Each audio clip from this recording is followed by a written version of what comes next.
Hello everyone. Welcome in, welcome in. A little bit of a late stream, I must admit, a little bit of a late stream. I wanted to stream about, I want to say about half an hour, three-quarters of an hour earlier. Unfortunately, my PC decided to be a little bit lame today, but it's okay. She's trying her best, but yeah, the temperatures were just kind of high for some reason. Hello, welcome in, welcome in, welcome in. It's nice to see you. Yeah, it's a little bit frustrating, but it's okay, it's okay. I took it out. I gave it a little bit of a shake. I kind of shifted it side to side. I lifted it up and down, and that seems to have solved the issues a little bit. Sometimes technology can be like that. Yeah, it's still a little bit hotter than I'd like, I think. Just in terms of looking at the core temp and the sound, it's a little bit hot. I took off the front panel kind of like design and the dust filter, even though it doesn't really make much sense. I have a dust filter on the front where, unfortunately, due to the size of my case, I have to have my AIO on the front, and I kind of wondered if maybe it's the directions, because I have air being pulled in from the top, and then it's blowing out the front. And that was because of just, I guess when I first put it together, I was a little bit too lazy to take apart all of the fans off of the AIO cooler I have, and putting them on the other side and doing it that way. Maybe I should give that a try. Maybe that could solve things. I don't know. Because typically I think it's generally more preferred to have your air coming in the front and blowing out the top. But then I have it in like a little cubby, in a little desk cubby. So it's like, does that air would that air that's just getting blown out just get like pushed against the cubby? PC? What PC? You mean the campfire? Yeah, the campfire is getting too hot. I threw a little bit too much wood on it. But no, from a... Oh, thank you actually for the first time chat. I just realized. Thank you, Volkovin. I think I know what it was, because I actually wasn't going to do a reading stream today. I was going to play some Warhammer 3. Total War Warhammer. And I was thinking of playing the green skins. I was thinking of playing the ogres. Not the ogres, sorry, the orcs. And I was gonna go krug some humies. Warhammer 3, your beloved. Yeah, I only recently got into it, and I was quite enjoying it. But I think I did that, and then I did OBS at the same time, and sometimes my PC, I think when it suddenly has to run something kind of high intensity, when it stops having to do that, it just seems to get stuck in this running really fast situation. Now, I've always had kind of temperature issues, unfortunately, but I don't know. I have been thinking maybe it would be worth my while, as painful as it would be, maybe it would be worth my while to get a new, bigger case. Maybe even a new AIO cooler, because I don't know if maybe this one's kind of having issues. And even though it's not too old, but it's a couple of years old. I could even just contact Arctic and get them to give me a new one. No, I don't think so, because there'd have to be something wrong with it for them to do that. I think. Because they'd probably take it and then test it, and it would work absolutely perfectly. And they'd be like, there's nothing wrong with this. I'd be like, oh. Painful. But yeah, I do sometimes wonder if maybe it's the case I chose that is kind of giving issues. Or maybe I just need to get some better fans. You've been reading about maths lately, and you're not understanding series. Your brain is broken. Maths can get very tricky to follow. It's very theoretical. I haven't been doing much reading outside of streams, unfortunately. I am too busy to read. The odd bit on the weekend, but that's about it. But I suppose that's why I do these streams. So I do have dedicated time to read, so everyone can join me and get cozy and comfy. I really did think I wasn't going to get to stream today, though, so I'm glad I fixed it by kind of giving it a little bit of a kick. That was as good as a solution as I could get. It is weird, like, I'll play, like, Baldur's Gate or, like, a Helldivers and stuff, and I can play them at, like, max graphical settings, no stuttering, no issues, and then, like, it just kind of, like, the PC gets upset. And then I had to leave it for a day. I don't know if that's probably not a good thing.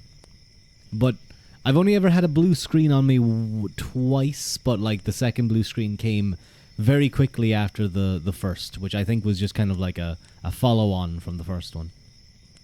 PC Grumpy, yes, he's a very... Or she, actually. I think the PC's a girl, I think. I don't know.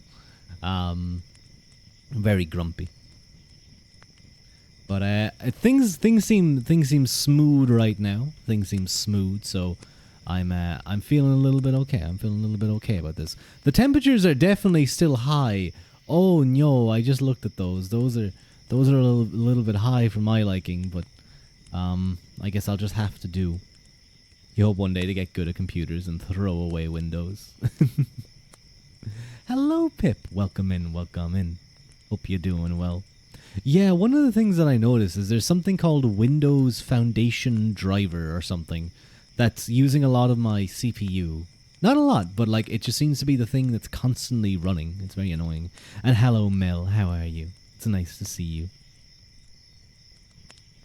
But I think I may get into the reading a little bit quickly today because I kind of got stopped from streaming.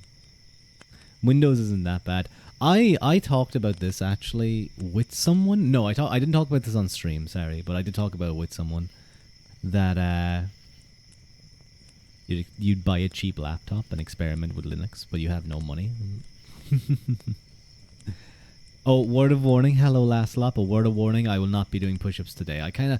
I was in the gym today and I had a very good session, but I felt something there kind of in the shower afterwards that just felt a little bit iffy, so I don't want to strain. I don't want to strain things in case you decide to do it and like I just know. Meh, to be honest. How about you? Is it Pip? Is that like a? It's kind of been meh. It's been an okay day, or is it like, oh meh? You know, it's been a bad day. I hope it's the latter because, you know, I hope you're at least having. If you're not having a good day, then you can have a day. It's a decent day. That's good. That's good enough. That's good enough. But I can never fault Windows. Well, I probably can, but. I give a little leeway to Windows 11 because it did save my ass one time when I had an exam. Because by updating the laptop to Windows 11, I was able to use the laptop. Now, of course, the other side of things is that Windows 10 was the issue. Clearly, if updating it fixed everything. But surprised you came here before Ruadh and Haru. They'll be here in a little while, I'm sure. Ruadh may still be asleep. No, wait, sorry, I'm thinking of Gusto. Gusto is Australian. I have like Ruadh and I have people with like yellow names in my brain. It's stupid, but you kind of categorize people by the color. Wow, that sounds terrible, Ruadh. Ruadh, that's the worst thing you've ever said on stream. It really isn't, but it's definitely not a good thing.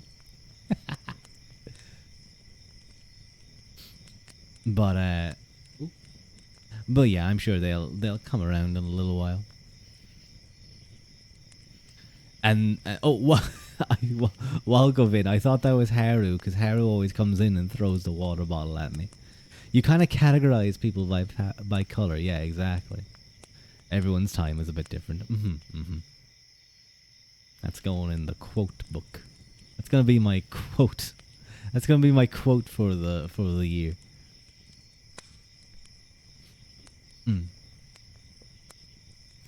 I hear you're a racist now, Ruadh.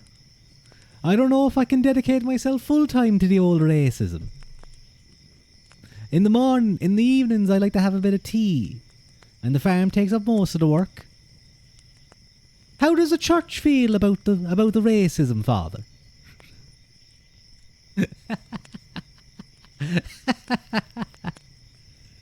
Should we all be racists?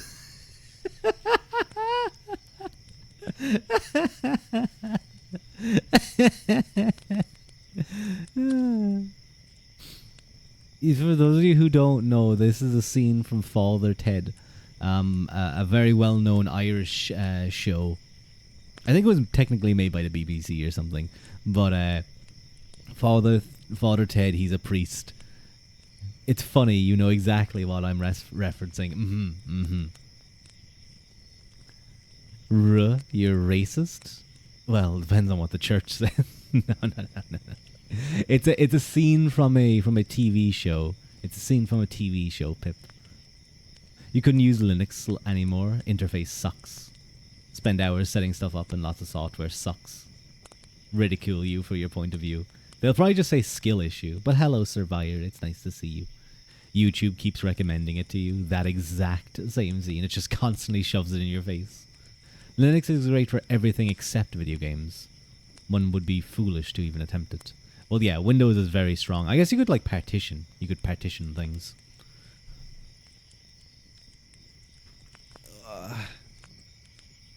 So, we're going to get back into our...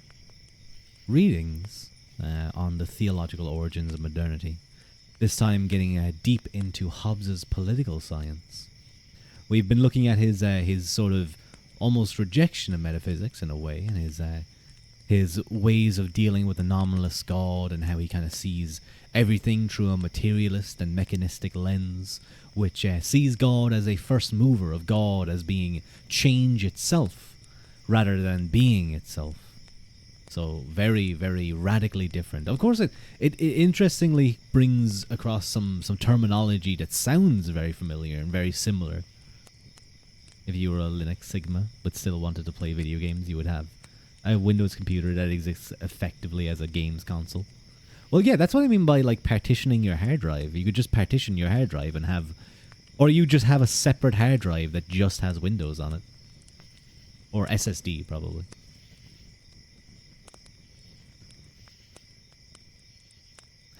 Now, let's get into it. The three great works that constitute Hobbes' political science, The Elements of Law, The Civ and Leviathan, were written against the backdrop of the English Civil War. Oh no! Fox, I'm sorry, I forgot the thing. Hang on, I'll let you do that. Hang on, I just need to do something. Real quick. Time out, Sun Alvionis. Like 10? Does that do 10 minutes or like I'm gonna do 2 seconds. Okay.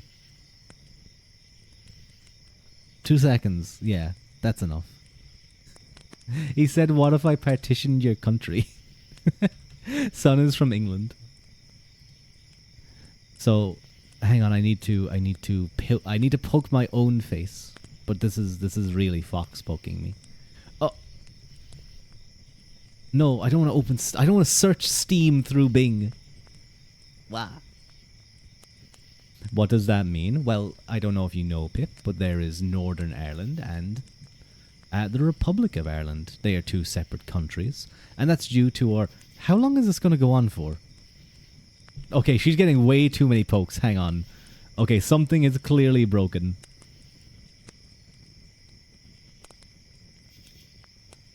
No, that's not right. Oh no. Don't fix it. I'm not allowing you poke me for the rest. There we go. No, it's still there. What the fuck? How do I stop this? Get out of here. Into the bin with you.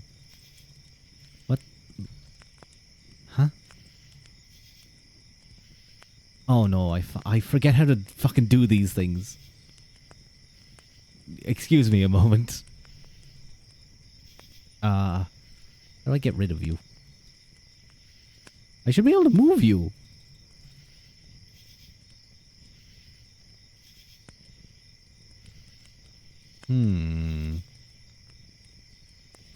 Oh, that's not good. What have I done? There we go. It's my name. Like my name just comes up. How do I stop you? Okay, excuse me a moment. I'm going to just close VTube Studio.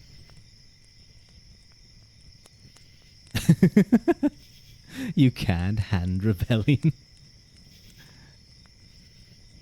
Technology is not on my side today. It is not. It is. I'm having many difficulties right now. Ancient man with swords hates technology. I just start hitting my screen with a sword until it works. No, it's still there. Huh? Oh, okay. I gotta be careful because I don't want you guys seeing things. How do I get rid of this? Oh, there we are. Remove all items. There we go. Okay. Just cover it with an image of a cheeseburger. No. I was looking for that. I couldn't find that. But there we go. We found it. Thank you, Claire, for the head pat. Excuse me for all of my VTuber friends who are very well acquainted with VTube Studio. I have things set up, and I just go with it. Hello, John Madma. Thank you for the follow. Let me close my body real sec. Yeah. John. It's John Madden. John Madden.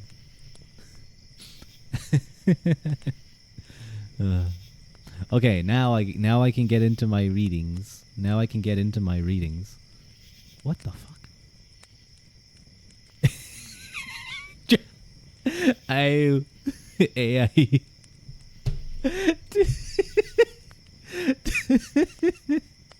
Oh my god. That brings me back to those videos of I can't remember what it was called. It was like Space Engineers or something, and they'd have a robot voice read out your text that you write in chat, and you could make it sing songs. But people loved going, John Madden, John Madden. What's wrong with your name? And it's not your name. It's son deciding to go John Madden. That's making me giggle. You're John Madma. Very different. Very different. Ooh. Did this turn into a news program? Should I do news programs? I totally should. I need to look up business news stuff anyway. So, did you guys hear about DeepSync?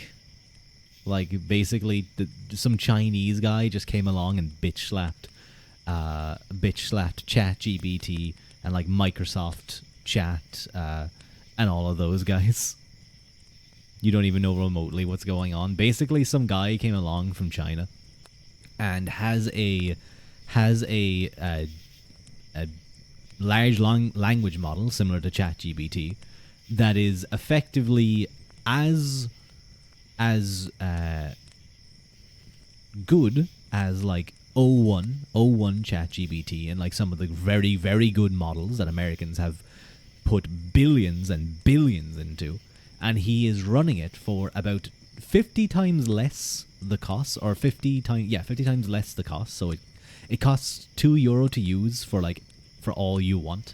In comparison to ChatGPT, you get an extra 15 messages every couple of hours when you pay €20 or $20. And in terms of the amount of money that he's spending, he has it's basically a massive shock to the AI industry. I'll be interested to see how this impacts NVIDIA, actually. To quote your Oshi, Thomas Jefferson. I have given up newspapers in exchange for Tacitus and Thucydides, and I find myself much happier. That makes sense. Big win for the people. All praise the red sun in the sky, right?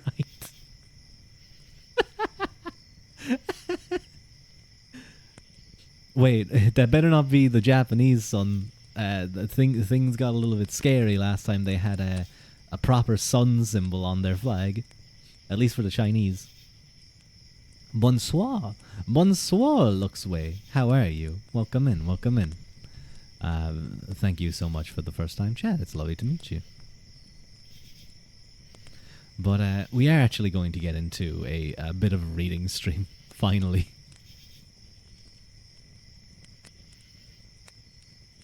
You're fine, and you?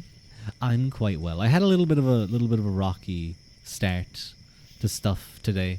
It's been just kind of up and down with my PC and things, but we're about to get into our actual reading today. So hopefully people who actually want to get nice and cozy. I actually realized, before I begin, we're coming up kind of close to my 500th follower, which is pretty cool. Now, technically, I already hit 2,000 back when I got follow-botted. So, like, really, this is just treading old ground by now. I mean, like, I already hit 2,000. I'm going to be in HoloLive soon. But, and thank you, Luxway, for getting me one more closer. But yeah, I don't know. I'm going to, maybe I'll try and do something. I don't know. I'll try and figure something out. Time to get cozy.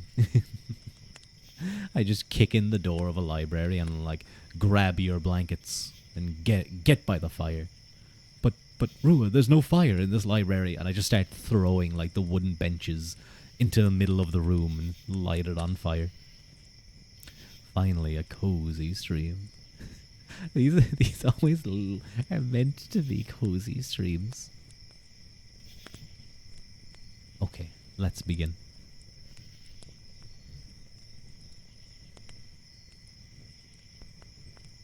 The three great works that constitutes Hobbes' political science, The Elements of Law, De Civ and Leviathan, were written against the backdrop of the English Civil War.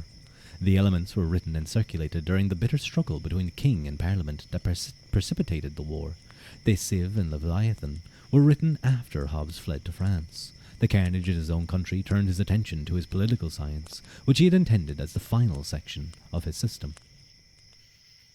Hobbes knew that this science could not be fully convincing without his physics and anthropology. He believed, however, that it could stand on its own, since its starting points were accessible through introspection. In his view, political science, like geometry, is a constructive science that starts with definitions. On the basis of these definitions, it is possible to come to true conclusions. Wait, no, I read this. I definitely read this. Why was this the area that I had,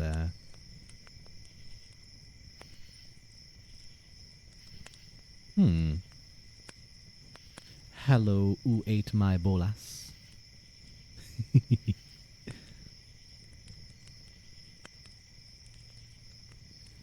Maybe I read like a little bit of this. Excuse me, I apologize. I think maybe... Oh, maybe I was on the other page, actually.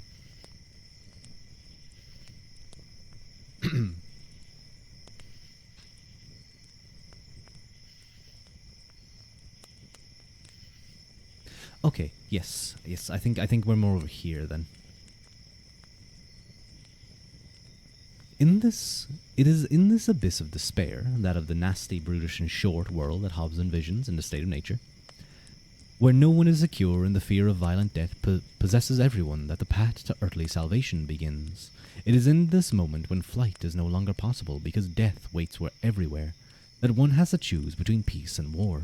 Hobbes argues that in these circumstances, reason dictates that one seek peace, and only if that fails, then one pursue war. Indeed, for him, this is the first and fundamental law of nature. But how does one, reason, reach this decision, and in what sense is it a law? Reason, for Hobbes, certainly does not supply us with this precept out of itself. In fact, in this case, it seems to be merely the spokesman for the body, and its overwhelming desire for preservation. I forgot my book again. To understand how this can be a law rather than a merely prudential maxim, we need to return to Hobbes' anthropology. Thank you, Haru, for the headband. According to Hobbes, human bodies are characterized by both vital and voluntary motion. The former consists in automatic processes such as respiration and digestion. These matters are not under our conscious control, since they are essential to our existence from the moment we are born. Voluntary motion, by contrast, involves choices about these things that are pleasurable or advantageous to us, but that are not immediately essential to our preservation. The crucial question for Hobbes is which of these forms of motion best describes our reaction to the fear of violent death. Hobbes believed that the motion that fear engendered was like respiration. We can hold our breath, but not indefinitely. Similarly, we can stand and fight, or at least some of us can for some time. We all do this naturally when we must in order to preserve ourselves. Some of us do so for short periods of time when we believe it to be to our advantage, just as we hold our breaths when we dive beneath the water. But Hobbes seems to have been convinced that even those who face death in this way are always afraid and feel, although they resist the impulse to run. He thus concludes that the fear of death is universal. It is a command that we all receive directly from nature, and it directs us even without the intervention of language. It is a universal, natural impulse, a part of nature's artifice that directs us for our own good. The source of law of nature is thus our nature's artificer. The source of the law of nature. The natural law is thus the law of God written into the natural world, analogous to the law of gravity or the law of inertia.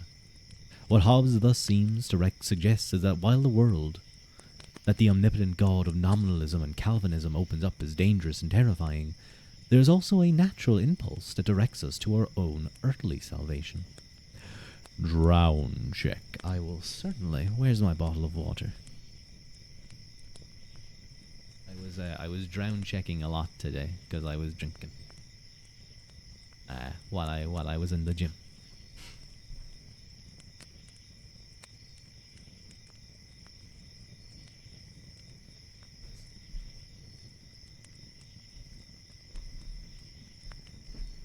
Okay, I got my bottle of water.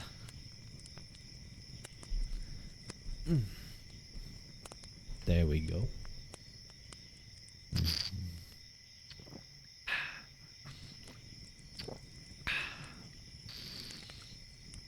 Oh, that's actually nice and cold and refreshing. Bottle of water. I do be sipping.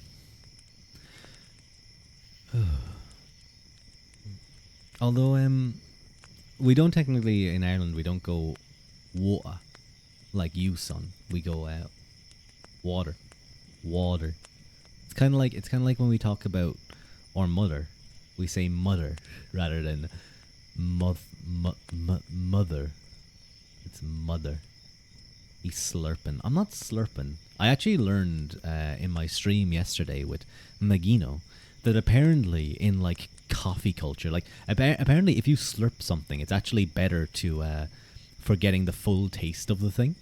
It like for somehow it makes it like it makes the liquid and the particles of the liquid go over more of the sensation of the mouth and stuff. But coffee drinkers can be a little bit snobbish about this, and like, you know, if they're trying a new brand of coffee, they'll intentionally slurp really loud, to try and be like, yes, I'm tasting this the best, and like technically slurping loud is fine, like in terms of like, you know, it's something you're meant to do when you're drinking coffee. Well, at least trying a new batch, I suppose. But like people will intentionally go. Like, really? What was that noise? Ew.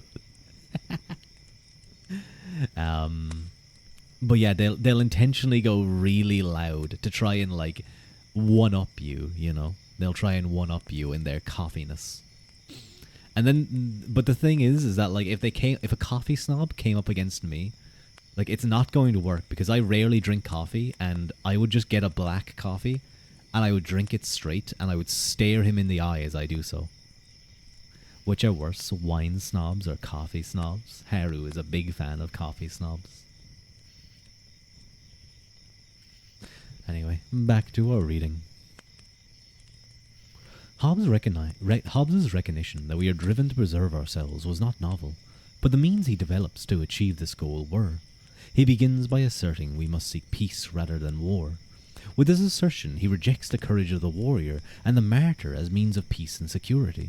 Both, he suggests, are rational at times for some, but they are ultimately irrational because they are not conducive to the natural human end of preservation. Hobbes believes that he can demonstrate this fact by showing us that the consequence of following the chain of causes to their bitter end. The demonstration that courage cannot give us what our being demands is the basis for the decisive second law of nature, that specifies that the true means to peace and preservation. one must be willing to covenant with others, giving up one's right to all things, and being content with as much liberty against other men as one would allow others against himself. This law follows from the first law of nature, but is not derived or deducible from it. It is thus the principal act of human artifice. According to Hobbes, all the other laws of nature derive from these two. The first describes the end, and the second the means of all political striving. The rest of political science follows from this beginning. The first law is a law rather like a prudential maxim, because it rests on our involuntary will to live. Our desire to preserve ourselves is different in kind from our desire for food and drink. It is not something about which we have any choice, just as we have no choice about respiration or digestion. In order to maintain our vital motion, Hobbes believes we will always give up our voluntary motions. It is an automatic response. The fact, for the most part, is concealed from us by the protection afforded by the state, but it becomes apparent to us when we are plunged into the war of all against all, i.e. in revolution. Under these circumstances, we thus come to see the truth. Ancient Balkan, you're Chinese. Do you know the Bretons in France?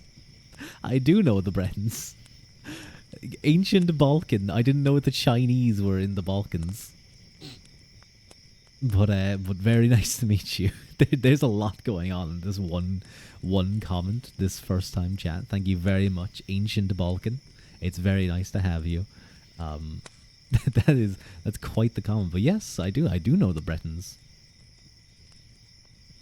I do know of them anyway. I'm not 100% familiar with them, but I do know that many of them kind of see themselves as a kind of a Celtic group. Who are the Bretons? They're sort of there's a little place of Brittany on the edges of France, kind of northwest. Yeah, northwest. Kind of that little piece that juts into kind of closer to England and Ireland, or the UK and Ireland, I should say.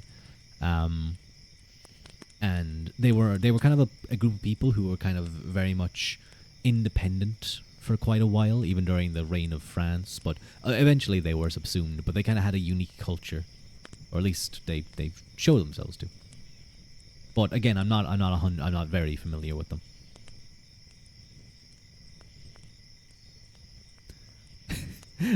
There's something just really funny. I'm sorry, Ancient Balkan, but there's something really funny about reading Ancient Balkan and then I'm Chinese.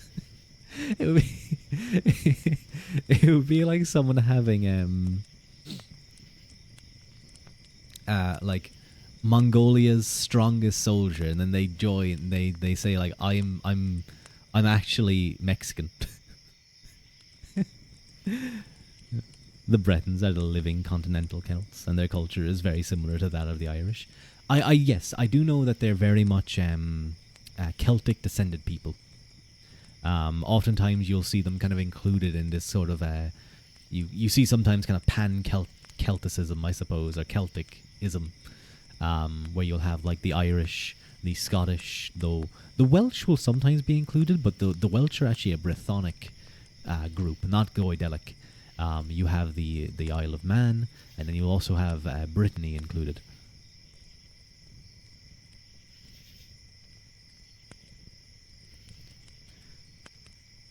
Where was I? Oh, yes. The second law, by contrast, is not the result of an automatic response or initial natural impulses to fight or flee. Oh, hello, Ice Boy Raid. You're pretty cool.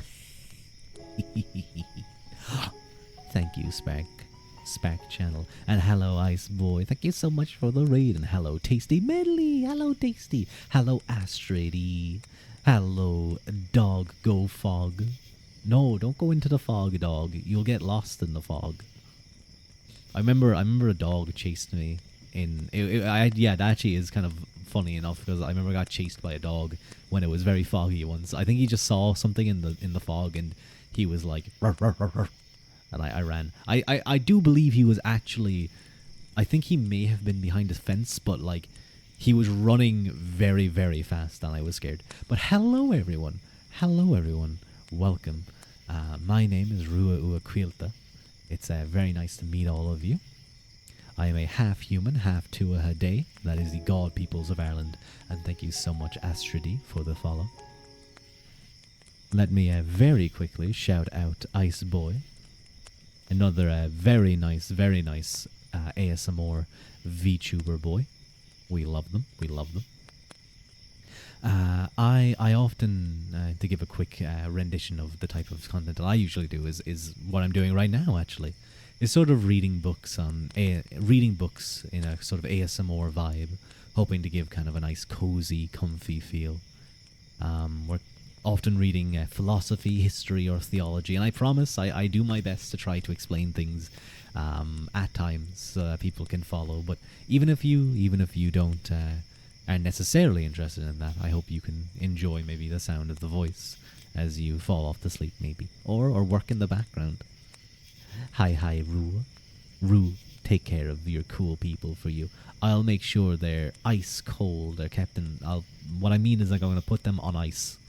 I bet they're all like huskies. So if I get a bag of ice and I like pour it into a big pool, they'll all get onto it. But yeah, thank you so much for the raid, and it's lovely to meet all of you. I'll certainly look after you guys. Do go take some post stream care for yourself, Ice Boy. It's very important. Go have a cup of tea or maybe a honey drink for your voice, and go relax. But thank you. He's gonna put him in the freezer. Look, I don't have enough pools and enough bags of ice. Some of them are going to have to get shoved into the freezers. I'm sorry, but that's just how it goes. But don't worry, I'll give them some headphones so they can still listen. But like, they're like huskies, though. They're like huskies, Haru. They enjoy the cold. No wonder they'd be next to Ice Boy.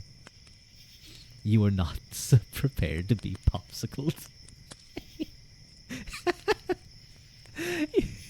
You tape like a big stick onto them, and you make popsicles of them. You're able to pick them up. I remember I used to do that with I don't know if you guys have ever had Petit Faloos. They were just little yogurts, but there was these really nice ones that were like strawberry and very things. You'd be a tasty popsicle, tasty. But I remember one of the things we used to do is they came in like these little cups, and you'd eat it with a spoon. But what you would do is you would stab a spoon into it, and then you'd stab a bunch of spoons into it, and then you put it into the freezer, and then afterwards it all freezes, and you were just able to like pop the yogurt ice cream out. It was so good. You've seen those before? It's really fun. We're all meat popsicles. Thanks, Corbin Town. I don't want to be a meat popsicle.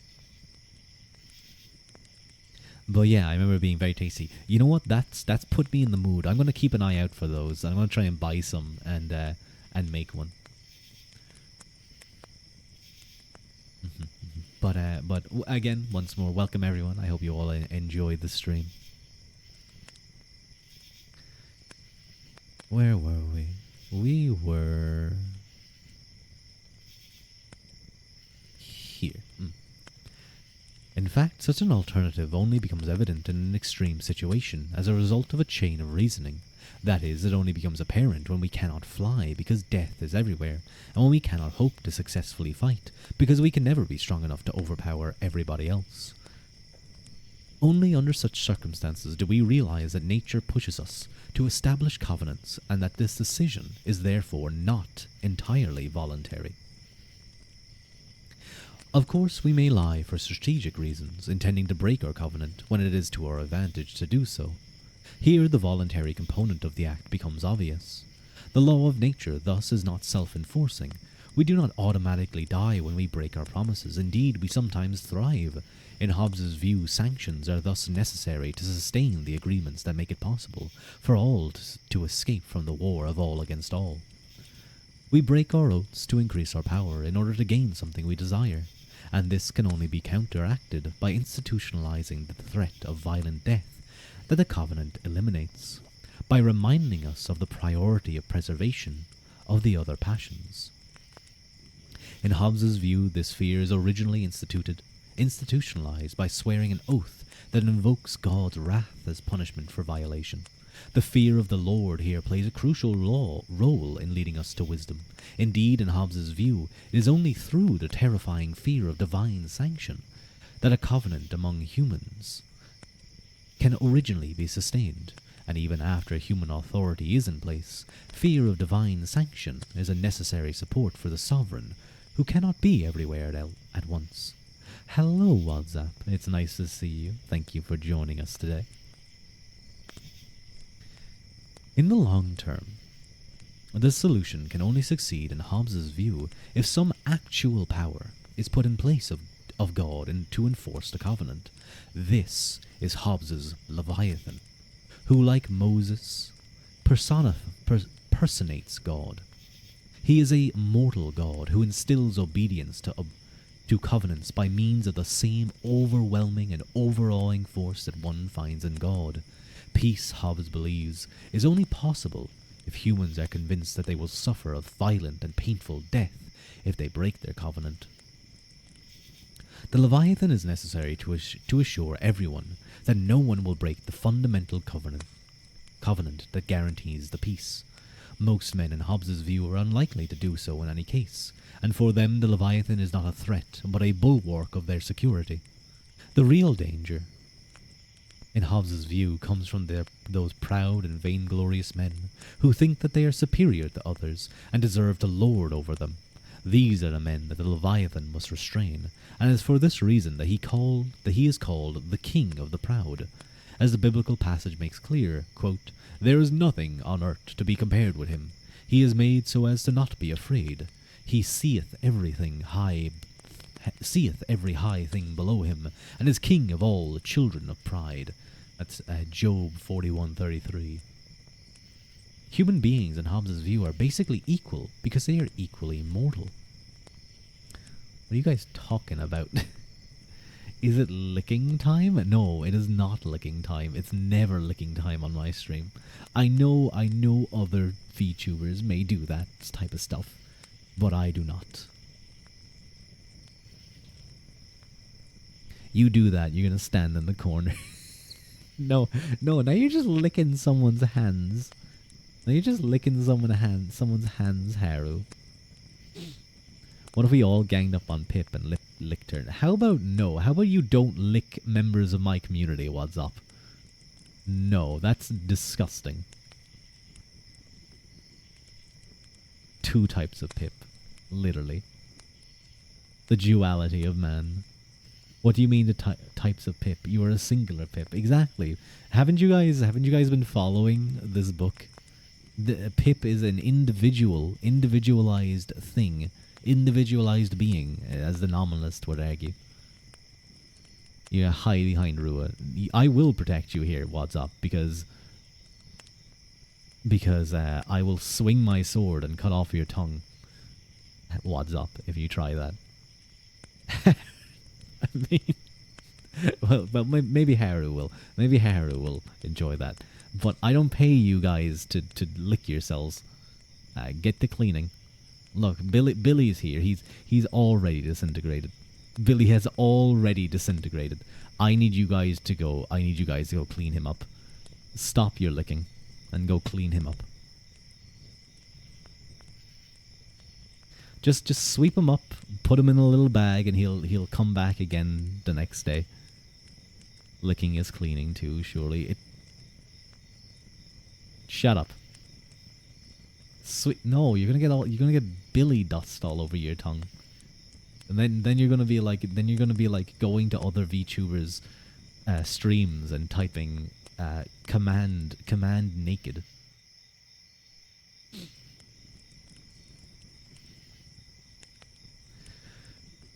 No one is strong enough that he cannot be killed. The Leviathan, like Machiavelli's prince, is needed to control those who believe they are more than human and thus deserve to rule over them. They need to have their pride affirmed by the obedience and adoration of their subjects. There is a strong temptation to see these men as the warriors or conquerors. Hobbes, however, suggests that physical strength and prowess is only one source of pride. Human beings also pride themselves because of what they consider their superior intelligence or closeness to God. All of these forms of superiority can have pernicious political consequences. Hobbes's notion of such a ruler as a prerequisite for peace was not surprising. Indeed, the principal goal of the Treatise of Prague in 1635 and Westphalia in 1648 was to create and legitimate such sovereigns. It was less apparent at the time, however, that such a sovereign needed to be an absolute monarch. While Hobbes believed that there are strong prudential arguments for a monarch, he admits in this Civ that this cannot be demonstrated. You can feel it happening. Do you know the man Pytheas, an ancient Greek explorer? He'd been to many places. I know, actually. That's not a name I recognize. That is not a name I recognized, Balkan. I'll have to check that one out after stream, I think. I do know of Brendan the Navigator, who is an Irish monk, an Irish saint, actually, who is believed to have sailed on many great adventures, some even arguing that he visited Greenland and Iceland, Greenland, the Americas, and of course all the various monks who spread across, all the Irish monks who spread across and built monasteries and seclusions across Europe during the kind of high golden age of Ireland, of Christian Ireland, I should say. Spray you all with holy water. I need to get that, Pip. I need to get holy water so I can throw it on you guys. Okay, the face hold is making me feel a little better, but like reading things like "Will you lick the monk's bald head?" You know what? They do need to keep it shiny, so I suppose so. Like I would recommend shoe polish. No, like I'd recommend polish. Sorry, but fine.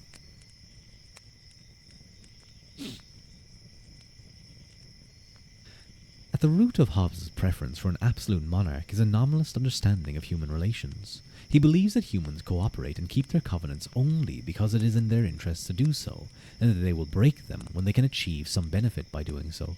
Thus, they must be forced to keep their promises. This argument rests on Hobbes' assumption that human beings are absolute individuals. It is important to see this idea is not rooted in experience. As Aristotle and others pointed out, we all begin as members of a family, tribes, villages, or cities, and most remain as a part of such communities. We have children, parents, friends, and loved ones, whom we trust not merely with our wealth but with our lives. Moreover, there are many for whom we would sacrifice our fortunes, and even our lives to save or to assist them in significant ways. Hobbes' emphasis on human individuality is thus rooted not so much in his observation of everyday social life, but in the experience of the breakdown of social life in civil war. He clearly has in mind events like the revolution in Corcyra, described by Thucydides, and the slaughter in Bohemia or Magdeburg. These extreme situations confirm the truths he obtained from reading himself, that we put preservation above all things. We thus believe that in the worst-case scenario, no human institution other than the sovereign can maintain order and guarantee peace. In fact, all other institutions, families, churches, parishes, become merely means to sustain the conflict that endangers everyone. The sovereign alone rises above the fray. Impersonating God, the sovereign stands in the state just as the nominalist God stands in the universe, the source and union of all things. He is similarly separate from them. While the medieval king, like the god of Dante and Aquinas, was part of a hierarchy that included all of creation, Hobbes' Leviathan is of a different order of being than his subjects, a figurative monster who owes them nothing and enters into no covenants with them. His sole purpose is to overawe them, would overawe those who would break their covenants, threatening them with violent death. Like the nominalist god, he is no man's debtor. His superiority has a number of practical advantages that Hobbes lays out in detail. The foremost is that it makes it impossible for the proud to dream of someday becoming preeminent. They cannot compare themselves with him. Similarly, it makes it unnecessary for him to constantly reassert his superiority by using his power to humiliate or destroy his subjects. The existence of the Leviathan thus eliminates, or at least minimizes, all status competition, and creates conditions of general equality, which Hobbes asserts as the sine qua non of peaceful coexistence. While he is God's agent on earth, he is completely self-sufficient. He is not completely self-sufficient. He has bodily needs and is mortal. The former might make him dangerous to his subjects, but Hobbes seems to share Shakespeare's conviction that a single man's passions cannot be that great a danger to the state. The Leviathan's morality also restrains him, for he does have to fear divine punishment for not doing his duty. However, this very fact also opens him up to the manipulation of priests and religious fanatics who claim to have special knowledge of God's will.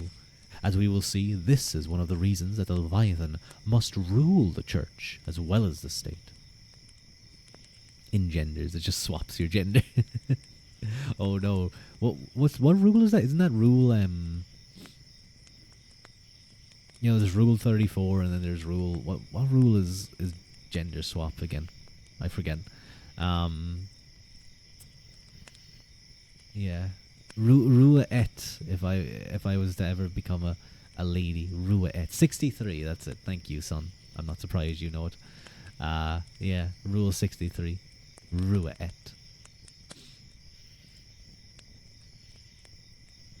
You need to wax it first so it wouldn't be prickly. Yeah, you need to wax the skull. Ruadh. Is there a gender swap one? You thought it was just there are no women on the internet. How do you think women come about on the internet? Men get turned into them. But also, I don't think they also don't exist. They're scary women. Excuse me, let me make sure that the ads don't interrupt us. Pythias has been to Britain, Iceland, and Poland, but not to Ireland. He says tribes of Ireland of the time has custom to eat people. Who knows? Who knows? There's no reference to that. There's no reference to that in the annals or in the old things. But I suppose that was before literacy was very common. But I mean, among the this kind of law tracts of Ireland, I don't think cannibalism is mentioned. Rua, female. Hello, first hour. Thank you very much for the lurk. Rua bread. Can you guys make Rua bread? Can you guys make Rua bread, like bread that's shaped like me, or like toast me?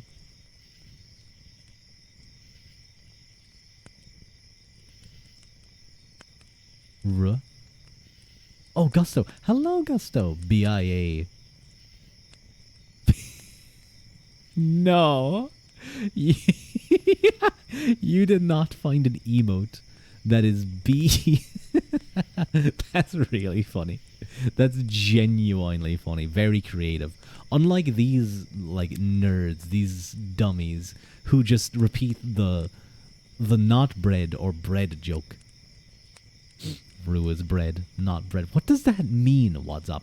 That doesn't mean anything. You're just saying words. Like that pancake with Jesus' face on it. Exactly, tasty. But you can prepare that type of stuff. If you're good with making pancakes, you can like create images. Do you think there's a guy on Fiverr who does that, or like on Skeb? Do you think I can Skeb someone to make a pancake me? I want to. Rua's baguette, maybe bread. It is bread. I don't know. I like my baguettes. They're very tasty with bread and ham and cheese. What? There's a pancake with Jesus' face. But I'm sure there's many. Okay, I'm gonna get back to my book. You guys just I'm gonna leave that run its course. I'm gonna leave that run its course. If you punched Rua dough and then put him into an oven, he would be Rua in pain.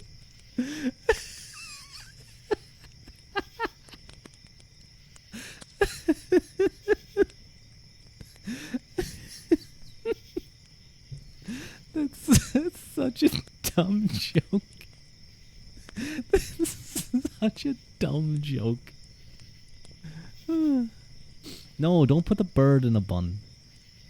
Actually, no, wait, no. Actually, do put the crispy chicken bird in the bun.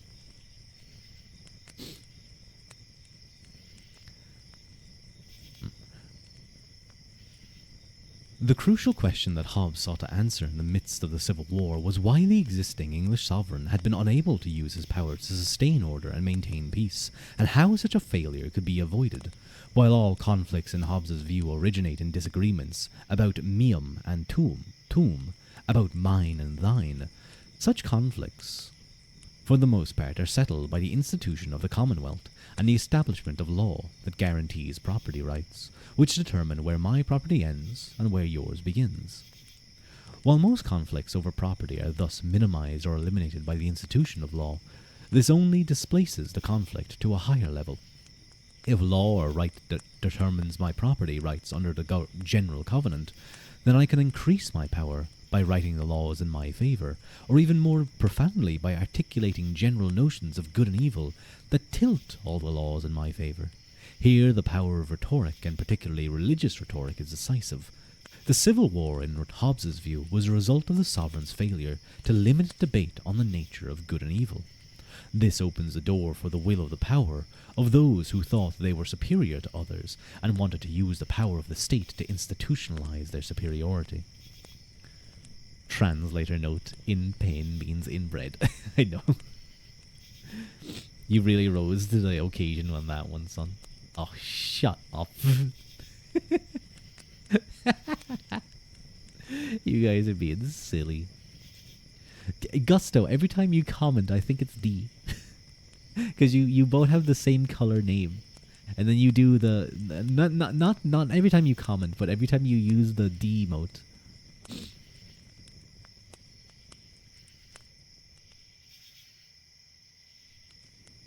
The Civil War, in other words, was a consequence of a failure to recognize that the sovereign must decide and enforce religious doctrine, laying out the public standards of good and evil that shape law and policy. The sovereign must thus determine what can be preached, because, as we will examine below, there is no other way to decide the issue.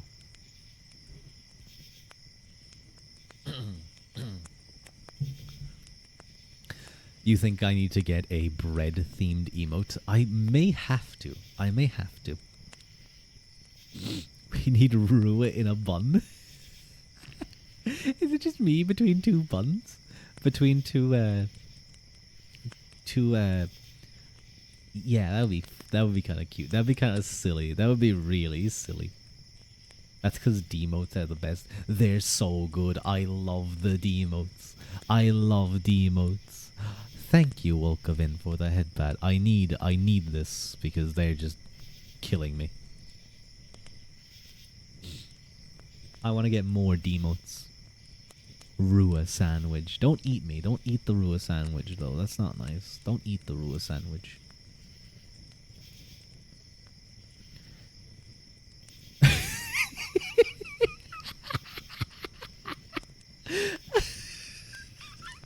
Tasty. Tasty. me moments before being eaten. Oh no. Moments before a bite is taken out of me. That's really I think I could do something like that. Maybe I'll think of how it would look. That's me when I know I'm a tasty boy. The thumbs up is your most used emote. It's the best. I think my most used emote has to be... I think it's Nero. Or else it's...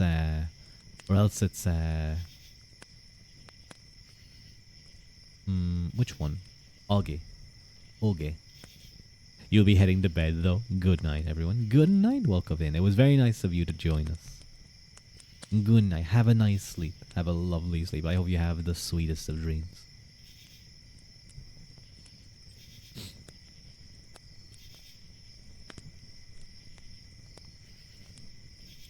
We'll try to tune in next time. Thank you so much. Don't feel like you have to at all. In the absence of a sovereign determination of what counts as good and evil, The competition that arises naturally in the state of nature is recapitulated in conflicting religious views that articulate sweeping doctrines of good and evil. Such articulations vastly increase the stakes in any conflict. Consequently, the conflict does not remain merely a conflict over the ownership of particular things, but becomes a conflict over ideas about ownership, justice, morality, and the differences between a pious and impious life. Since there is no way to know which of these is correct, the only way that such conflict can be brought to an end is by imposition. The sovereign, in Hobbes's view, thus must bring these calamitous disputes to an end by establishing and enforcing a uniform standard of good and evil. Wait, who just likes cat boys? I mean, cat boys are pretty cute.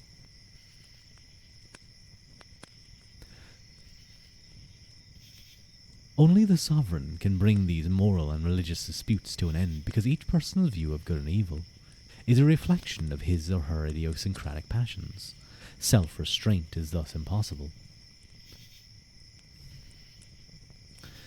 Hobbes claims that this is the lesson of the Old Testament. The story begins in Eden, a peaceful garden in which humans do not need to fear death.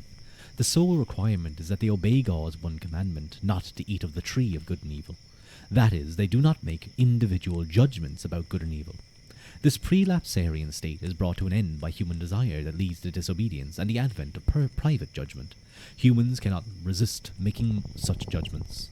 The world in which they find themselves after the fall is for Hobbes the original state of nature, the state in which God is absent, and in which men live according to their conflicting notions of good and evil, each emulating God and elevating himself in his moral judgment above other men. This is the calamitous age of pride. The lesson to be learned from this event for Hobbes is that unarmed gods fail to provide the order necessary to sustain a peaceful communal life.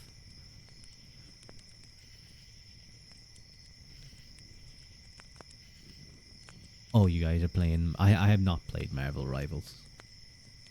Cat Boy. Oh, that lowered my IQ by at least 10 points. Cat bread. No, tasty. No.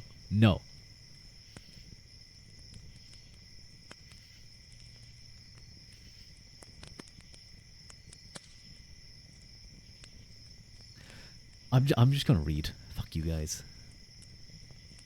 Human beings, or at least the Jewish people in Hobbes's view, were given a second chance to live directly under God without coercive authority.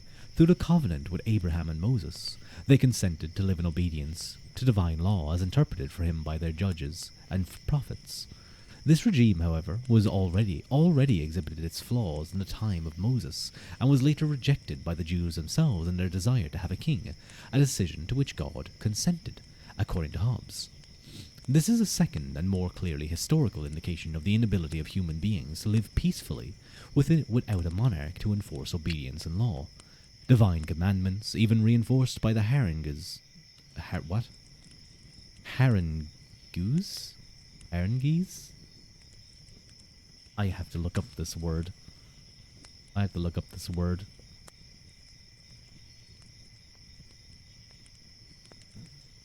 Lengthy and aggressive speech. Harangue. That makes me think of... Isn't there like a meringue? Isn't meringue like a tasty sweet, like a tasty treat? Thank you, Ancient Vulcan, for the follow.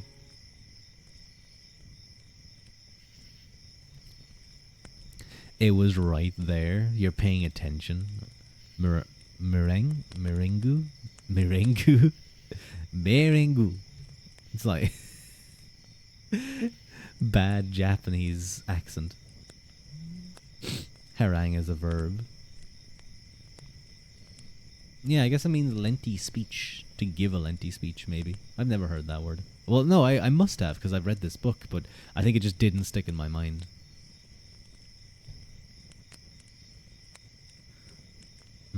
Where were we? Harangue's a word? I suppose so, yeah. Both a noun and a verb. Huh, we're all learning something today. even enforced by the harangues of the prophets and the moral authority of the judges, cannot solve the problem of private judgment. Only the armed monarch can solve the problem, serving as God's agent on earth to enforce a prohibition on conflicting moral judgment. Sovereigns are thus essential to peace and will remain so until that distant time when Christ returns to earth to rule. However, even then, Christ's rule will be based on real temporal power and will not depend on moral persuasion or faith. There is, thus, for Hobbes, no simply religious or moral solution to the war of all against all.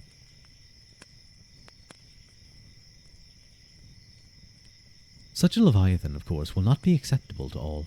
Religious leaders in particular are driven by their own beliefs about what is right and wrong and jealous of their powers. They are thus unwilling to allow the sovereign to impose his standards of good and evil on them and their followers. They will fight long and hard to prevent this from happening, seeking either to establish an alternative base of power or to usurp the power of the state and use it to achieve their own moral or religious ends. The former, of course, was the strategy of the Catholic Church, and the latter the path followed by the Puritans of the English Civil War. Religion in this way poses Religion in this way poses a perpetual danger to peace and prosperity. While religious disputes do continually endanger public peace, Hobbes does not favour a secular state that takes no stance on religious issues. The failure of the sovereign to establish and maintain standards of good and evil would leave the determination of these questions to the same private judgments that produced the problem in the first place. Hobbes thus believes that all successful states must have an established form of religious practice, but with the great caveat that political and religious authority must be in the hands of one sovereign who enforces standards of public judgment in religious matters and disallows the public expression of private religious judgment. No, Lost Wolf, don't poke my face. Don't poke my face while I'm reading. And ignore the weird things that's happening in chat. I don't really know what's happening. But hello, Wolf. It's nice to see you. You guys should check out Wolf. He's a very nice ASMR streamer. If you like a bratty wolf, you'll like him. That's very specific because he just is a bratty wolf. But you know, if you like brats, if you like wolf boys, then yeah, you might like him. It's when multiple words in a row. Oh, you're thinking what's alliteration? Mm-hmm. It's when multiple words. It's you can. Often see it in poetry, but yeah, Peter Parker, for example, or Peter Piper picked a peck of pickled peppers. It's often alliteration that causes issues with tongue twisters. You're not a brat. You don't know what you're talking about. You're very bratty. You're super bratty. Reed Richards. Yeah, a lot of the best names tend to be alliteration names. Even mine kind of has a little bit of it. Ruadh.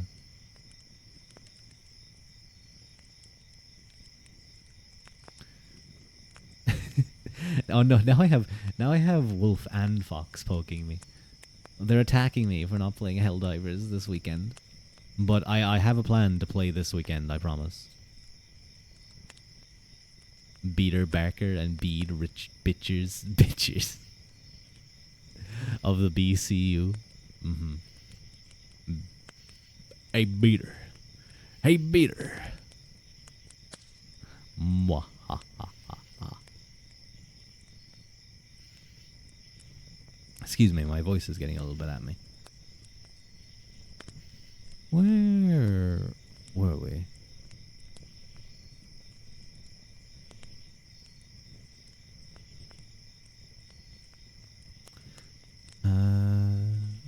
Peter Park picked a peck of pickled peppers.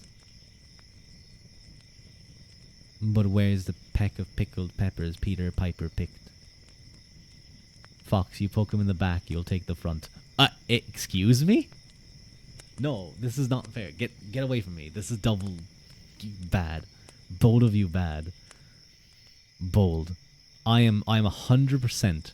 I'm 100% bringing the airstrike one next time. The one that just flattens a city. And you guys are definitely going to get accidentally caught in it. Why did you say it like that? That's how he talks. He's very lewd. He's one of those kind of streamers. What did you do? You poked me in the face. Rua, you've done something? Oh no, son, did you make another, like, cuisine monstrosity? Did you make another cuisine monstrosity? I swear to God, son. Technically, yes. Oh. If your maids get caught, we can clean it for you. Well, it's good to know I have that support, but hang on. Let me see what is this?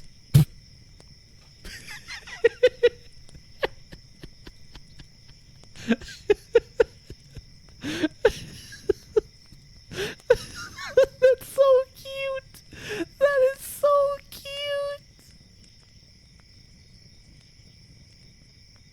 Oh no, I'm sorry, Rua. We didn't mean to leave you on the planet every time we extract. I just get kicked off the hill we're fighting on.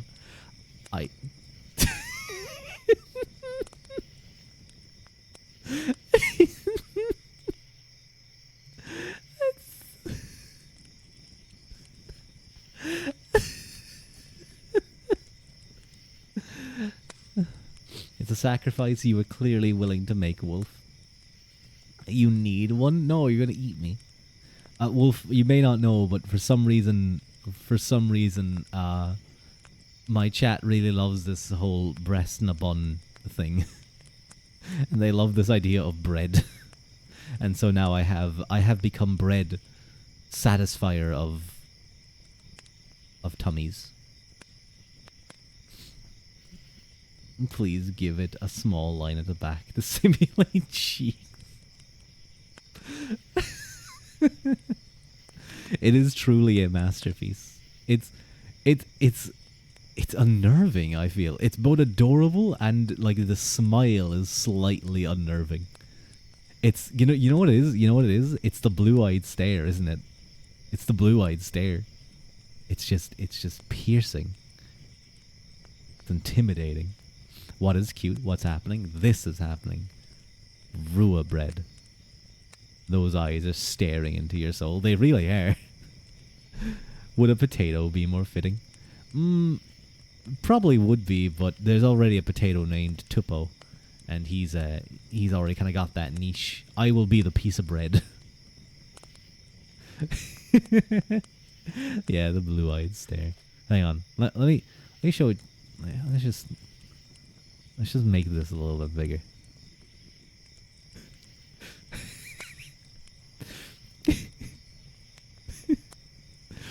That's really cute. He did draw that. Son is a genuinely fantastic artist. You guys should check out some of his stuff. Giving you Thomas the Tank Engine vibes. Yeah, that's a great shout, actually. Yes, Thomas the Tank Engine is what this feels like. He whipped that up so quick. He is insanely talented. Insanely talented. Well, yes, we now have Rua bread. You have okay, we're gonna have this guy. We're gonna have this guy here for a while. I'm sorry, but you aren't see-through. Wait, hang on, where is it? Perfect. We're gonna put him. He's gonna get nice and toasty. We're gonna get Rua toast. You need to turn that into one of your emotes. Yes, I actually do. Son, I might get you to do an emote for me if that's okay. That's giving you flashbacks to the parody.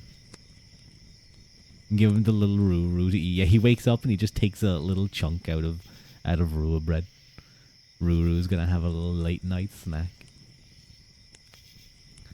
You don't know how to do an emote, you'll have to direct me. I think it just needs to be a certain size. Like, it needs to be a square, basically. But I think I can look up, like, what the dimensions need to be. I think it's like 128 by 128. I don't know. I think they shrink it down. It's fine. I can ask my friend D, because she actually knows how to do it. Wouldn't that be Ru cannibalism? It would be Ruannibalism. Uh, but it's okay. We get stronger. That's how we get stronger.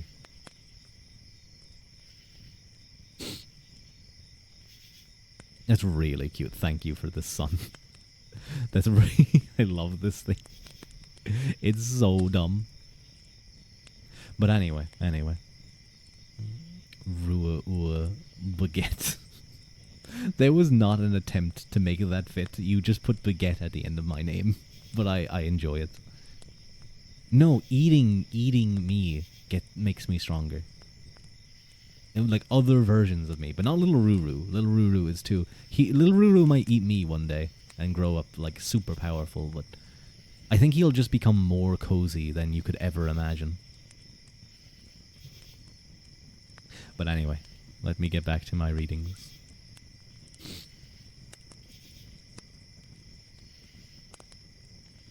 Where were we? Oh yes, here we were. Such a Leviathan, of course, will not be acceptable to all. Religious leaders in particular are driven by their own beliefs about what is right and wrong and jealous of their own power. They are thus unwilling to allow the sovereign to impose his standards of good and evil on them and their followers. They will. Oh no, I read this. While religious disputes do continually endanger public peace, Hobbes does not favour a secular state that takes no stance on religious issues. The failure of the sovereign to establish and maintain standards of good and evil would leave the determination of these questions to the same private... Oh wait, no, I also read this. The religious state brings the war of all against all to an end by establishing and enforcing uniform moral and legal standards. Pan ua chocolat. If you ate your twin, would you be stronger? I think so. There's a lot of protein on your twin. Little Ua gonna be under the covers. He's gonna be yeah, he'll be fully covered and he will be extra comfy. They're solid comic relief. Referring to your twin as comic relief is really cute. Here Hobbes builds on Luther's appeal to the German nobility, but moves beyond it by rooting the argument for the princely rule of religion in an argument that is itself not expressly religious. That is, by grounding the establishment of religion and state control in an argument based on natural law. While this state, in Hobbes's view, must be rooted in and support a particular religious view of good and evil, its justification for existence lies not in religion, in the narrow sense, but in the laws of nature, upon which the universal human desire for self-preservation and aimed at eliminating the great enemy of nature, that is, violent death. These laws spell out a justification for obedience to the sovereign rooted in nature. They explain why any sovereign who does not rule should be obeyed, who does rule should be obeyed, and not how a sovereign comes to rule. The law of nature, which is the foundation of this science, follows from these premises. If this law were simply the result of introspection, it would at best be a prudent suggestion. Its obligatory character, however, follows from the fact that it is not merely rooted in nature, but the embedded command of nature's God. We may find this idea strange because we imagine obligation to arise only from situations in which we are freely given our consent. For Hobbes, however, there is nothing that is freely given in an absolute sense. Everything we do because we are in some real sense pushed to do it. Obligation thus is not something chosen, but something imposed as a result of an unequal power relationship. We are thus obliged only to be because we are commanded.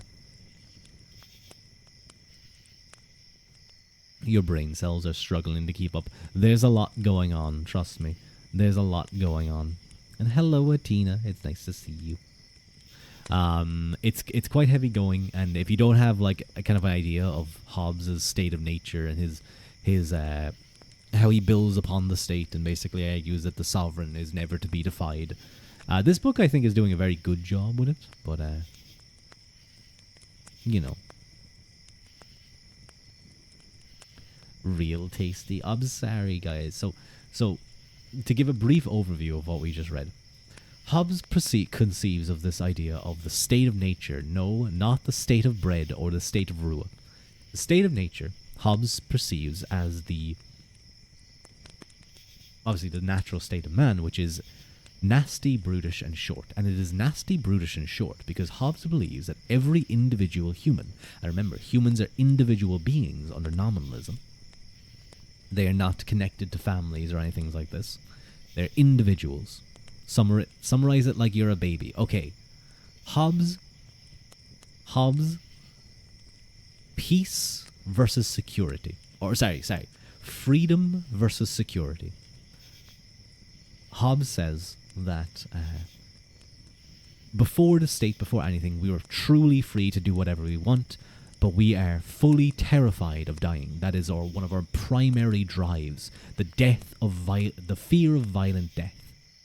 So, through a sort of law of nature which drives us towards actions that stop this, through this fear, we kind of come into conflict with other humans. But we recognize through these laws of nature, which take a kind of form of reason, but also are driven by what happens, or by the natural law of God, the nominalist God for Hobbes. We are driven towards creating the state, creating covenants, or rather the social contract. Basically, I say to you, hey, I won't kill you and take all of your stuff if you don't kill me and take all of my stuff.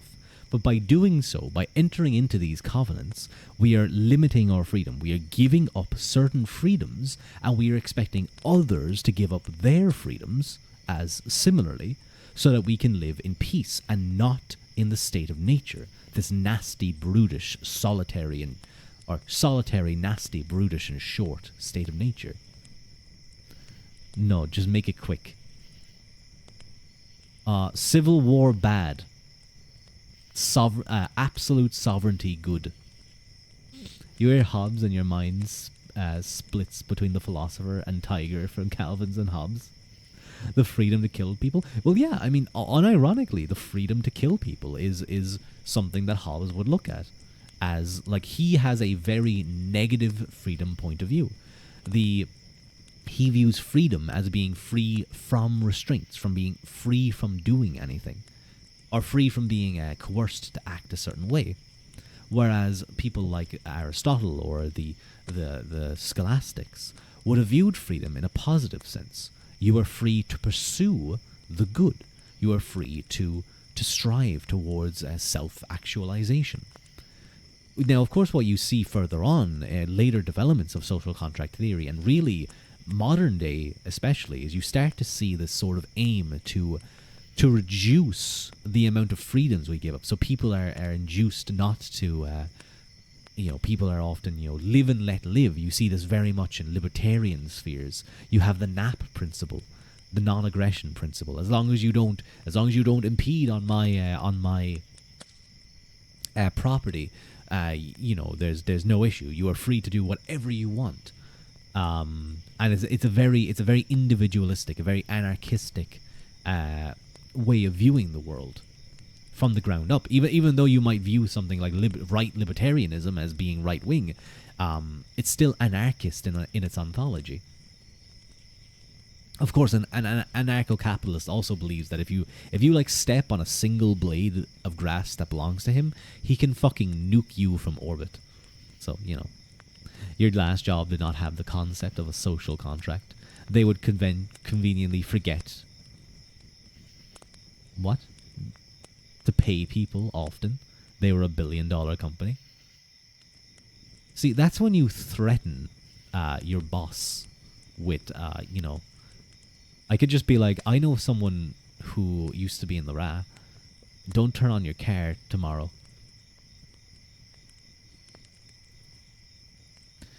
Worked a little bit in bookkeeping, and you would have been slaughtered if you didn't send out people's pay slips. Oh yeah, like that's one quick way for things to go bad. Oh, thank you, Sari.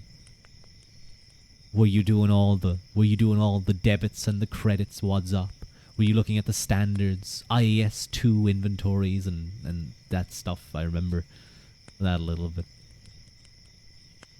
Ducks can sleep with one eye open to watch for predators. That's very good. That's very good. Good job, ducks. Is that what they call it in Ireland? IRA? You call it the RA. The IRA, the Irish Republican Army.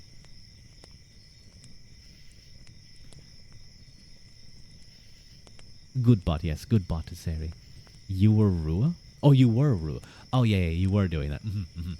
I know a little. I know a little bit about accounting. A little bit about accounting. I can make up. I can make up some financial statements.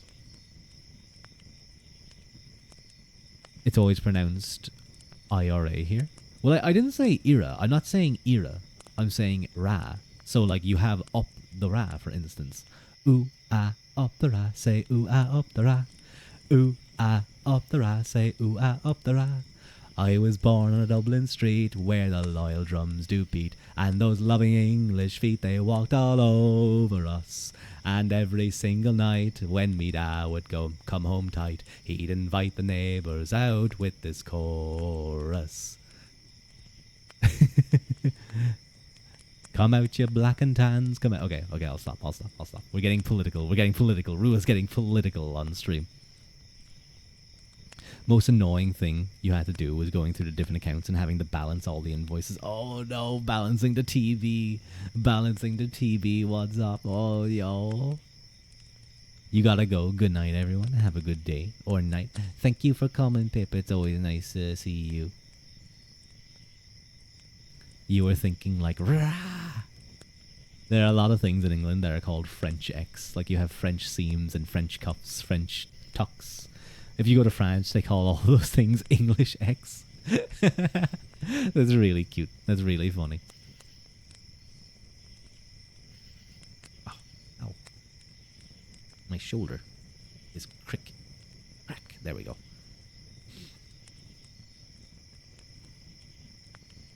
How many more pages do we have? We have one. What time is it? I could go for a little bit longer, I think. 1, 2, 3, 4... 5, 6, 7, 8, 9, 9. Oh, 9 until the end of the chapter. There's 9 pages left. Not bad.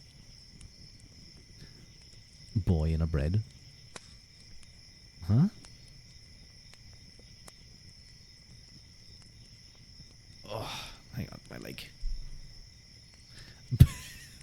Bread Rua in a Rua bread. I need to brand. What?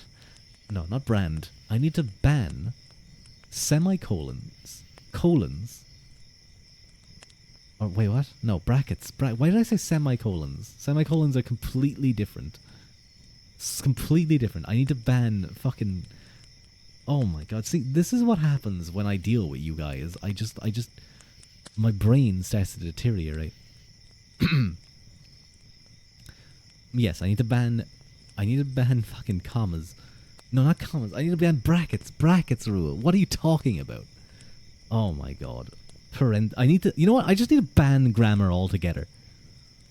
I need to ban grammar altogether. I need to ban bread. Everything. His grain was gonna deteriorate on God. Rua's brain. Bread. Poor dude is trying to read and look at do you understand? Like, I go from the whiplash I experience going from like high level theology and philosophy to fucking bread, just over and over. Born to read, forced to breed. Hobbes' theology. While Hobbes was convinced that human beings could eliminate violent death in a commonwealth ruled by an absolute sovereign, he also knew that death itself was inevitable. Descartes had suggested in a discourse that science might eventually overcome death and indefinitely extend human life. But Hobbes was under no such illusions. Moreover, he knew that the fear of death inevitably led to questions about the afterlife, and that such questions posed tremendous problems for political stability. Since the possibility of gaining eternal life in some cases could outweigh the desire to preserve this life, The proclamations of priests and delusions of religious fanatics about the nature of good and evil thus would become more compelling than the commands of the sovereign and throw the state into chaos. The wars of religion, in his view, were the result of such a state of affairs, and the only way to avoid this problem was for the sovereign to rule both the church and the state. You're barely awake, this is hilarious. Ugh, I don't understand why you guys find the fucking bread jokes so funny. Apparently it's the height of comedy, though. Fucking Gora needs to learn about breast in a bun.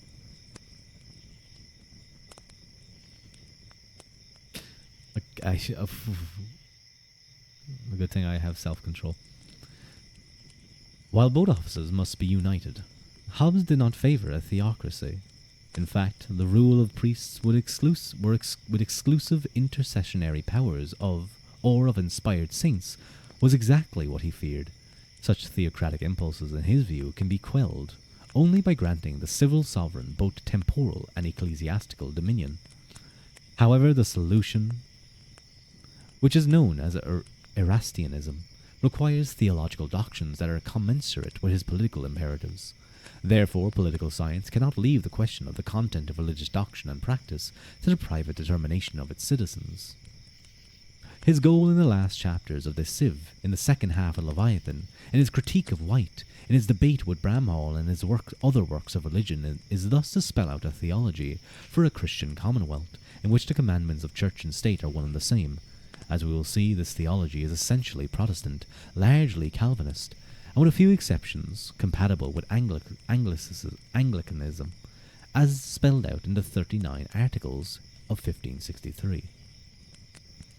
It's not funny, but the pick... No, they find it hilarious. You just love stupid uses of parentheses. Loaf bread jokes. We need more of them. Oh, wait, you also said love bread jokes. I see that was also a pun. But I know the need one. Go to sleep, then. Go to sleep, Gusto. Go nap. Go take a nice eep.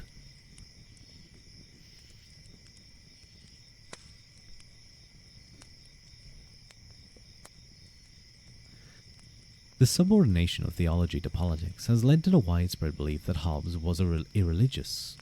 His belief that the civil sovereign should have ecclesiastical dominion, however, provides no such grounds for doubting his religiosity. The fact that he defends unpopular doctrines at some danger to himself suggests that he did not do so insincerely or in order to conceal his real views. Had he said nothing about religion, he would certainly have put himself in less danger. And if he merely wanted to camouflage his atheism, there would be many other ways, more orthodox versions of Christianity he could have used. To believe that Hobbes was irreligious and is thus historically anachronistic and contradicted by his own actions. To believe that Hobbes was irreligious is thus historically anachronistic and contradicted by his own actions. You think Ruadh loathes these jokes? I definitely loathe these fucking jokes. It's funny no matter how you slice it. Okay, that was a good one. That was a good one. I liked that one. You giggle a little bit. I giggle at the stupidity of you guys. Loaf. There's something about loaf. The simple loaf. Boys holding hands. Search. Ermac, I'm sorry. There's no hand holding on this stream. There is a bread. There is a piece of bread. You can hold that. You can hold the piece of bread.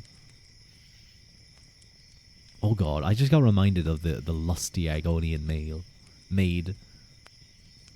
But sir, that loaf won't fit in my oven. Just need some time, my dear. A little bit of time. Or however it fucking goes. I remember I read that on stream once. To add bread to the tags. I am not becoming the bread tuber. Premarital hand-holding to allude. Exactly. We can't allow such degenerate stuff on this stream. Hand-holding with no gloves? That's how you get pregnant, Haru. That's how you get pregnant. Don't be hand-holding with no gloves.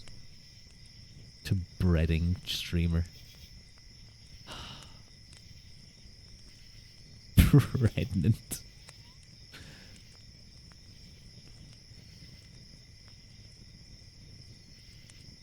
One might more reasonably question his orthodoxy. By the standards of his time, however, most of the doctrines and practices he espoused were orthodox. Even those that were contestable were often better grounded in scripture than those he opposed. Hobbes's version of Christianity is very simple, requiring only that one believe Jesus was the Christ.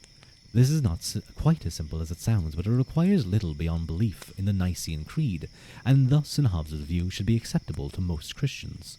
Disagreements within Christianity, as he saw it, did not arise over basic tenets of faith, but about practices derived from the pagans concerning the power, profit, or honor of clerics.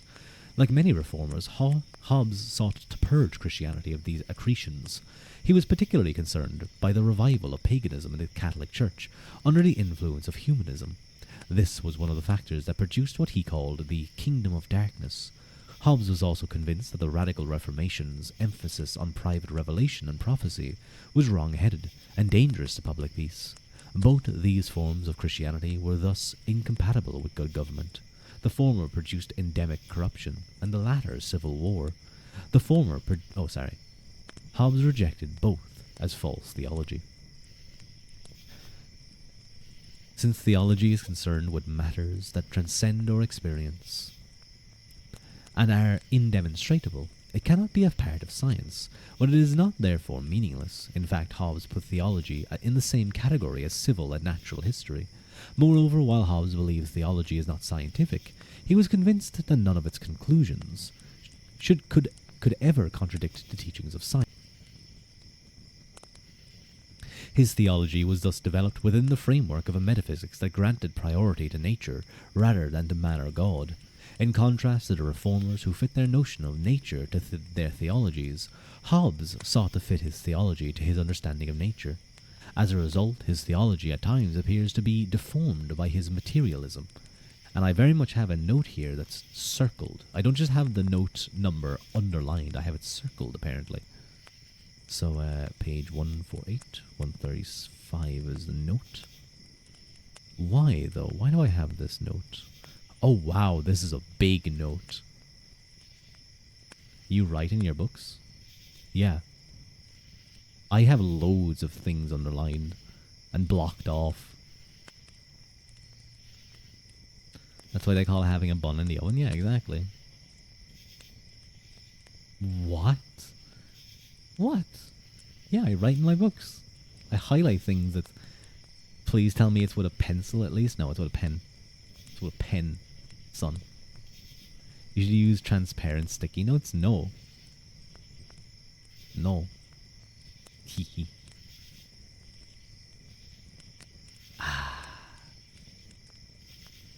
I wouldn't do it to like a special, like a really high quality or like old book.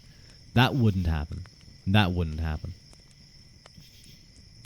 This is criminal. You're burning me in your sleep? In my sleep? No, don't make me toast. You think you mean baking? You're baking me. If it's in his book. Yeah, exactly. It's my book. But I wouldn't do it to like, son, you have some really old books. Like, I would not do it in those. Not a chance. Okay, I'm going to read. This fact, however, is less significant than it might at first seem, and does not ultimately call into question either his science or his theology.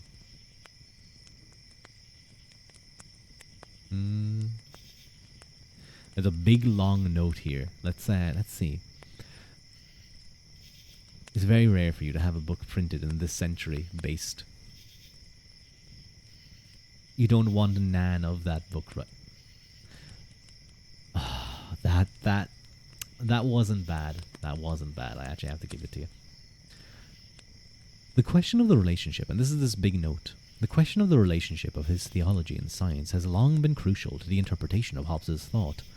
We see this reflected in the contrasting interpretations of Hobbes by Leo Strauss and Carl Schmitt.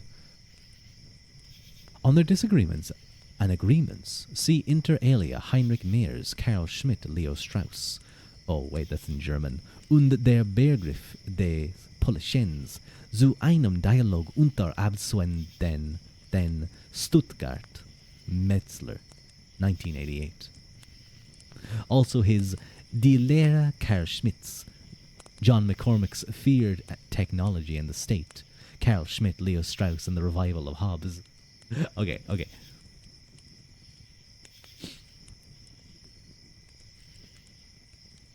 Schmitt saw Hobbes as a Christian thinker who was concerned not with philosophy or science, but with political theology, that is, with establishing a state that aimed not merely at maintaining or improving life in this world, but at realizing man's eternal destiny.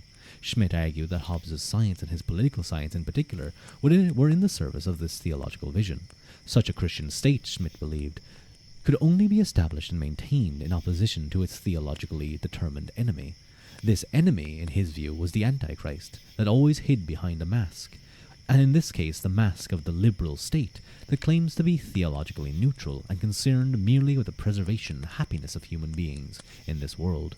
This state, in Schmitt's view, very merely concealed the identity of the real enemy. Oh yes, actually, I should say, guys, as I read this note, Carl Schmitt was a National Socialist.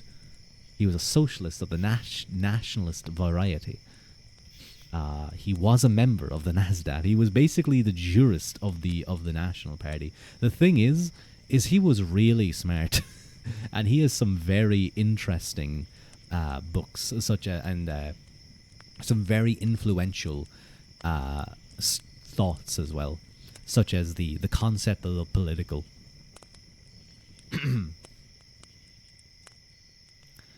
This rap portion is sick. You guess it's also because you buy your books used, so you to the concept of books being owned by multiple people. So perhaps you feel like you're just the current holder of your book. I don't. They're my books, and I can do what I want. Cheeky. Cheeky. Yeah, he was a little bit cheeky. This reminds you of a Marin note referencing Ted Kaczynski, and the note just says "better known for other work." I'm going to read this note because I think it's an interesting note. It's actually it's not just a reference, but I should make that clear as I read. It's a good thing I read ahead when I'm doing these reading streams. But that just gives you a little bit of explanation as to why he may believe certain things that he does.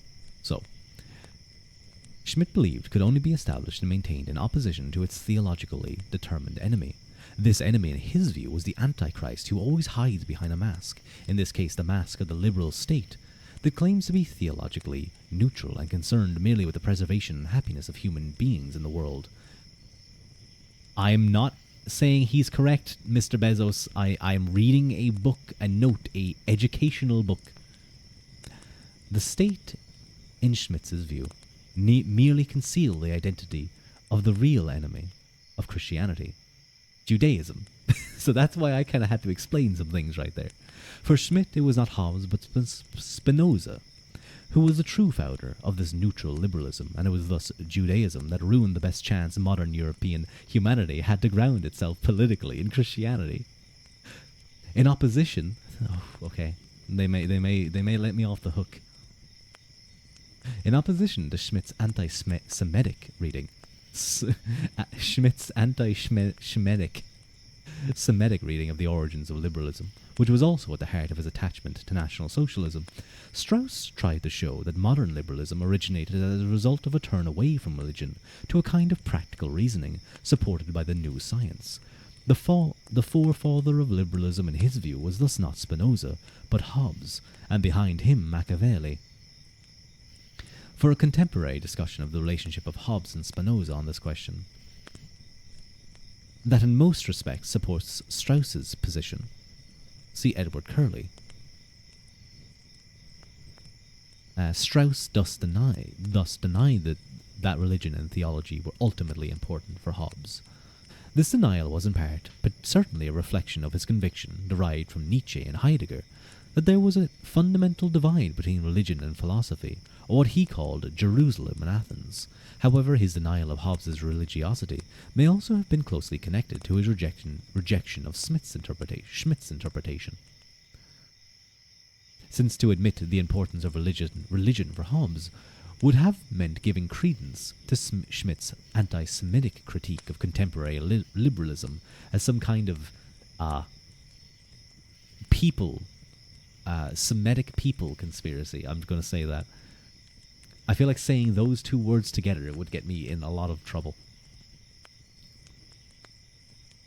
Strauss may have his doubts about liberalism, but he certainly did not think it was a Semitic people conspiracy. Strauss recognized that Hobbes devoted a great deal of attention to religion, but he argued that Hobbes's interpretation of Christianity was an effort to turn his readers away from scripturally based religion towards a more naturalistic understanding of religion, devoid of miracles and all of the other superstitions that first the Enlightenment and then Nietzsche attacked as the intellectual swindle of Christianity. In Strauss's view, Hobbes made an unequivocal choice for science and technology and rejected revelation. Strauss thus saw Hobbes as a forefather of the liberalism that came to full flower in the Enlightenment. From this point of view, Hobbes's use of scripture was then merely an attempt to camouflage the atheism that was at the core of the vision of political life. On this view, if you did write in books, you would be as smug as possible, highlighting quotes by philosophers you don't like and just write wrong. Strauss thus saw Hobbes as a progenitor of the Enlightenment, while Schmidt saw him as closer to the conservative 19th century religious critiques of the Enlightenment. The argument presented here suggests that the concept of religion that Schmidt and Strauss employ is distinctly different than that of Hobbes and his contemporaries. As a result, neither Schmidt nor Strauss see how deeply religion and science are intertwined for Hobbes. Hobbes does turn towards nature, as Strauss suggests, but he does not therefore turn away from Scripture or Christianity, because the nature he turns to is not an Epicurean conception of nature devoid of gods, but a natural world that is itself a product of divine will. Schmidt appreciated Hobbes's religiosity, but interpreted it in such a Manichaean manner that he turned Hobbes, the broadly recognized proponent of religious peace, into an agent of religious war. Whew, okay, we got through that note. That was a spicy note right there.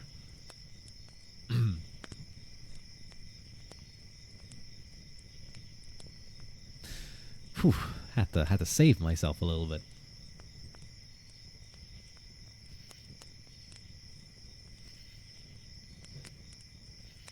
Do I finish the? I have 1, 2, 3, 4, 5, 6. That was all one note. Yes, that was a single note. It was about a page and a half. He's the bakery dictator. Well, I wasn't doing squats today, but I was doing squats earlier. So, I don't know. Maybe I am building a bakery. Trying to, anyway. How do you have space to write that? It's a note that's that is at the back of the book. It's not at like the bottom of the page. But I've seen notes before that are like that are like underline, that are like under the main text, but like it just goes on for 2 pages. No, sorry, no. That was not my note. That was not my note.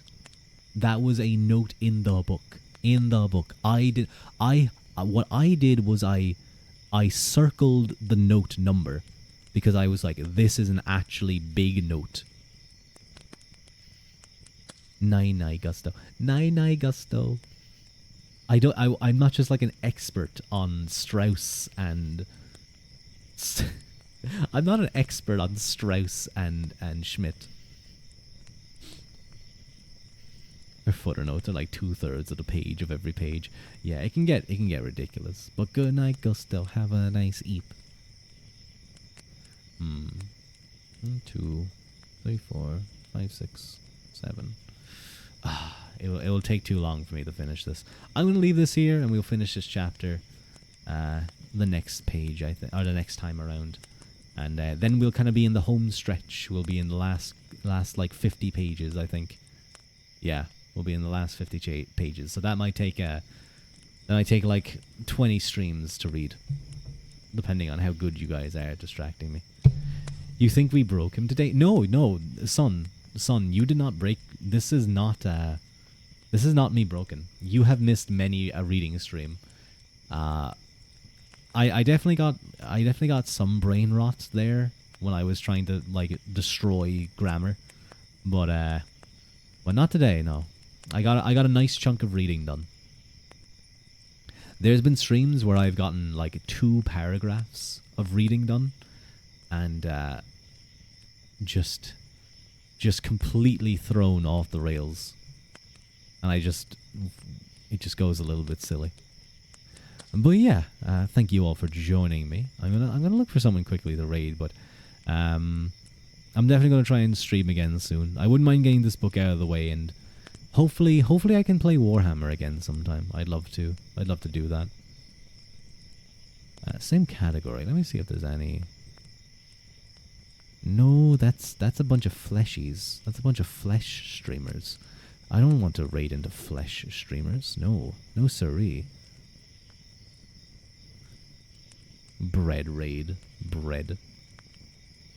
Who's live? Who's live at the moment? I don't want to raid into someone being too loud. Okay, Renoxy is unfortunately very loud. Does anyone have any who? Why not? Flesh? What? Flesh streamers.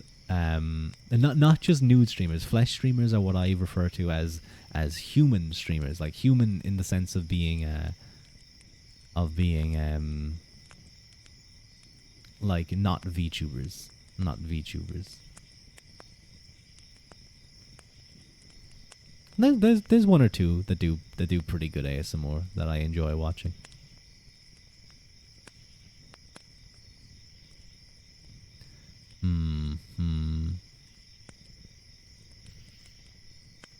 Uo's lab is live, but we'll allow him. Yanderegg. I've never heard of this. Who is this individual?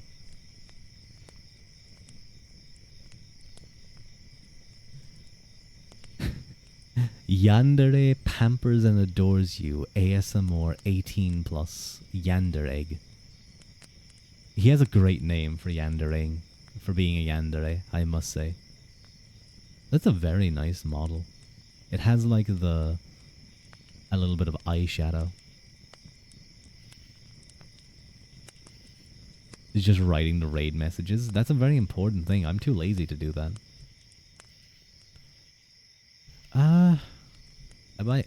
Do I?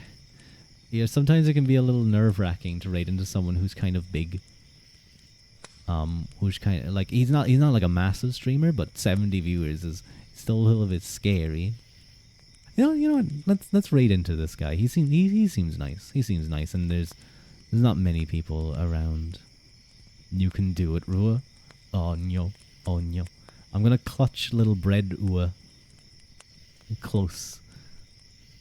Guys, please be normal. Like don't just be like bread.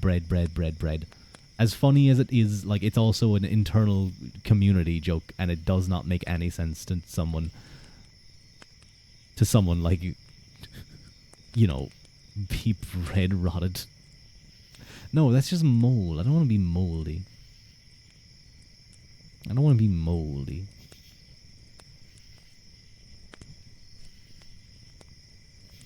Oh, he's an English streamer. Oh, okay. Maybe do Billiam. Billiam. But no. Be nice to him. Be good. Be good. Yeah, use the cinema one. I like the cinema one. But like, if you did raid men, yeah, sure. You guys can do men. You guys can do the men. It's simple and clean. Exactly.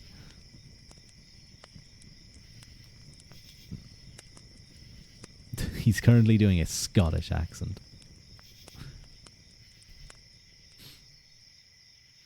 Bye Antenna, and bye everyone. Bye Haru, bye Tasty, bye Wad, bye Sun. And thanks again to Iceboy for the raid. if any of his viewers have stuck around. But I'll talk to you guys later. Be good. Be good. Grab Mila Mahagut and Slán go fóill. I will talk to you guys next time.